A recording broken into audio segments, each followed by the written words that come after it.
বৃহস্পতিবার সন্ধ্যা থেকে নিয়ে শুক্রবার সন্ধ্যার আগ পর্যন্ত পরিমাণে সবচাইতে বেশি করতে হবে যে আমলটা, সেটা হলো দুরূদ শরীফের আমল।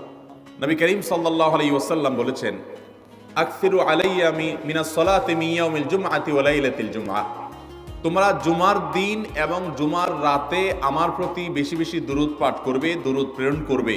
ফাইন্না সালাতাকুম মা'রুদাতুন আলাই, কারণ তোমরা যে দুরূদ পাঠ করো এটা আমার কাছে পেশ করেন আল্লাহর ফেরেশতারা, এবং রীতিমতো নামধাম সহকারে আল্লাহর একদল ফেরেশতা নিয়োজিত আছে। তারা বলেন, আল্লাহ, হে আল্লাহ রাসূল, আপনার অমুক উম্মত, অমুক অনুসারী, আল্লাহর অমুক বান্দা পৃথিবীর অমুক প্রান্ত থেকে, অমুক দেশ থেকে, অমুকের সন্তান, সে আপনার প্রতি দুরূদ পেশ করেছে জুমার দিনে, জুমার রাতে বা অন্য সময়ে।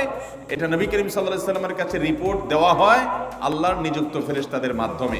এই জন্য শুক্রবার এবং শুক্রবার দিন এবং রাত, অর্থাৎ বৃহস্পতিবার সন্ধ্যা থেকে নিয়ে শুক্রবার সন্ধ্যা পর্যন্ত এই 24 ঘন্টার মধ্যে নবী করিম সাল্লাল্লাহু আলাইহি ওয়াসাল্লামের ভাষ্য খেয়াল করেন, আকসিরু আলাই। ওলামা একরাম জানেন, নবী আলাইহিস সালাম সাধারণত কোনো আমল পরিমাণে বেশি করতে বলতেন না। পরিমাণে বেশি করতে বলার মতো আমল খুব কম ইসলামে।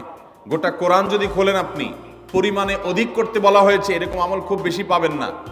তোমরা বেশি বেশি করে নামাজ পড়ো, বেশি বেশি করে রোজা রাখো, এরকম কথা কোরআন হাদিসে নাই। অবশ্যই একজন ইমানদার 5 ওয়াক্ত ফরজ নামাজের পাশাপাশি অধিক পরিমাণে নফল নামাজও পড়বেন, সেটা ভিন্ন কথা।